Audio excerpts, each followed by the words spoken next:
Today we are going to talk all about self-harm. We're going to get it out in the open. We're going to talk about what it is, what it isn't, why people do it, all of that.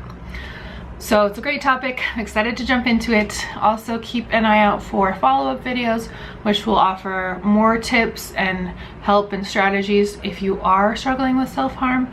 And then also another video on how to help somebody that is struggling with self-harm. So both of those are coming out soon. So if you want to be notified when those come out, then subscribe and click the little bell notification button, or just subscribe and check back later and see if they've come out yet. And if you've already subscribed, thank you. I appreciate you. You guys are the best.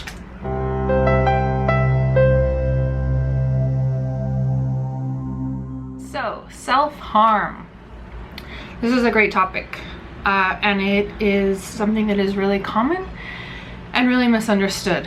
And a lot like my videos on suicidal thoughts or struggling with feeling suicidal, it's kind of similar to that in that I feel like people really don't understand what it's like to go through this, and they don't know how to help people, and it's just a really hard topic. So first of all, self-harm does not equal suicidal thoughts or feeling suicidal at all necessarily. And in the DSM, that's even a distinction, right? Like self-harm is hurting yourself, but not like trying to take your life. So it's different. And I have some people who self-harm and don't struggle with suicidal thoughts at all. I have some people that have both, but just because they're self-harming doesn't mean that they are suicidal in that moment. So self-harm often is, I mean, it almost is like a, well, it is like a coping mechanism that is and can be dangerous, right? But it also is really effective.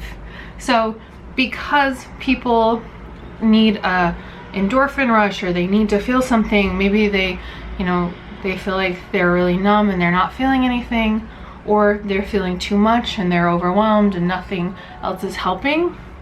That's how people often describe it to me, that this is something that helps them feel or takes their their mind off of this other thing that's happening and into the moment. And it really, I mean, it does do those things. It's obviously something that is not what we want, or that we want you to be doing, because it can be dangerous and it can be harmful. But at the same time, I understand why people do it. So I'm not ever coming from a place of judgment or anything like that, because it makes sense. Like a lot of the things that we do them because they work, or they've worked at some point in time. A lot of the things that we've developed because we've been through hard things and we tried to figure out a way to cope, and we found this, and now it's not working, or now it's more extreme. That could play into like addictions and stuff too. So now we want to change it, but we need to understand that that started from a place of us trying to take care of ourselves. Oh, sorry, excuse me. And so that's why things happen, and that's why things start. And understanding that helps us understand also why this is so hard to stop. Because it's often, for the people that I work with at least, one of the only things that helps them feel some sort of relief or feel something, or they almost like keep building up and keep building up till they get to this point where they can't hold off anymore and they can't manage. So then they self-harm and they feel better for a little bit. But it also is like an addiction in a way that when you do that, you feel like a momentary relief, or that release of endorphins, and then right after you either feel shame, or you feel bad, or you feel the urges come up to do it again, or you want more, or you want to aggravate the wound or whatever. And so it just kind of keeps cycling. It's not a solution. It's not a solution that fixes anything, and it's not a solution that we can keep relying on. So that's why it's not hard, it's not helpful, because a lot of times I see this get worse. So we'll be, if it's cutting, we're cutting more, or we're cutting deeper, or we're aggravating old wounds. And I commonly see cutting as the main form of self-harm, but it doesn't have to be cutting. It can be all kinds of different things that people do. The other thing I wanted to address here is I often am asked or questioned if someone's self-harm is attention seeking. And in my practice, it's usually not. That doesn't mean that it isn't, you know, when this person is asking, that doesn't mean that it isn't, but usually it's not. Usually it's all the things that I'm describing to you before. And also a lot of people that I work with, they really try to not show their scars or show their wounds. So they'll often wear long sleeves, or they'll cut on their thighs, or that kind of stuff. So they're not trying to flaunt it and show it. And also, I sort of have issue with even, like, I don't think flaunt it is the right word. And I don't even think attention seeking, I don't like the way we talk about that either. Because one, it's often not that. And two, if it is, that person obviously needs help and support.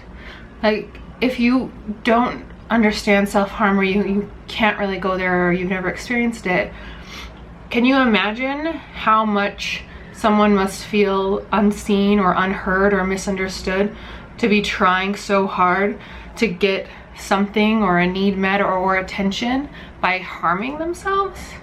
And if that is happening, something is going on, and that person needs something. That person needs some sort of therapy or some sort of love or treatment or something, because something is missing and something isn't working.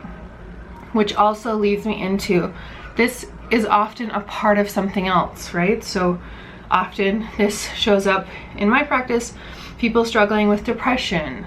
You know, maybe they have other struggles, like it shows up with borderline personality disorder, or, you know, bipolar issues, or that kind of stuff.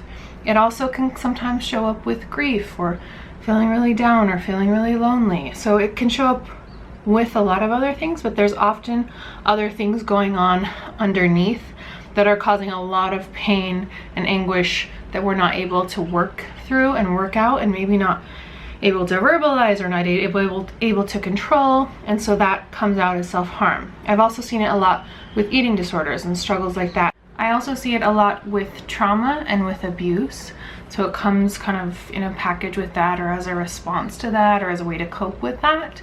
And actually in my practice, I probably see it most often in people who have been through sexual abuse. So that's a big piece as well. And, you know, obviously that's not always the case, but in my practice, it's often the case that if someone is struggling with self-harm, they have had some sort of trauma or abuse. But it can be any of these things, right? And sorry about the blip just a second ago. Of course, my memory card died, so I had to restart that. But so again, I have more videos coming out on all of these topics, but if you have other questions, or you have specific questions, or you want to share your experience, please let me know, comment, ask your questions. If you're comfortable asking, you can put them in the comments below, or you can send me a private message through my website, truetoyoucounseling.com. And know that whatever you share on this forum, it is public. So sometimes people are really supportive, sometimes they're not. Just know that it is an open forum, so it's not completely private and safe, obviously. But if you feel more comfortable messaging me directly, you can do that as well. And I'm really interested to keep talking about this and hearing your questions and hearing what helps you and all of that. So let's keep this topic open and keep working through it.